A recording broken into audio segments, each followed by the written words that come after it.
75 లక్షలకి independent double bedroom house అయితే అమ్మకానికైతే రెడీగా ఉందండి. అడ్రస్ ఎక్కడో చెప్తాను. ముందుగా మా రీల్‌ని సేవ్ చేసుకోండి. అలాగే మా ఛానల్‌ని ఫాలో చేయండి. ఈ హౌస్ వచ్చేసరికి స్టార్టింగు సింహాధారంతో ఇలా తేకువుడితో తయారు చేసిన గుమ్మంతో అయితే ఉంటుందండి.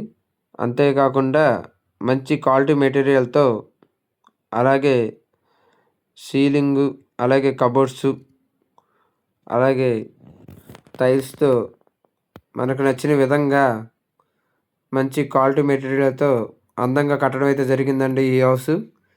ఈ హౌస్ వచ్చేసరికి మన విజయవాడ అజిత్ సింగ్ నగర్ దగ్గరలో నందమూరి నగర్‌లో అయితే అమ్మకానికైతే రెడీగా ఉందండి. 90 గజాల్లో తూర్పు ఫేసు, అలాగే 33 అడుగుల రోడ్డు కూడా ఉందండి హౌస్‌కి ఎదురుంగా. ఈ హౌస్ కొలతలు వచ్చేసరికి 21.5 వెడల్పు, అలాగే 37.5 పొడవండి. టోటల్‌గా 90 గజాల్లో అయితే ఈ హౌస్ అయితే కట్టడం అయితే జరిగిందండి. ఇంట్రెస్ట్ ఉన్నవాళ్ళు స్క్రీన్ మీద ఉన్న నంబర్‌కి అయితే కాల్ చేసి మరిన్ని వివరాలు తెలుసుకోవచ్చండి.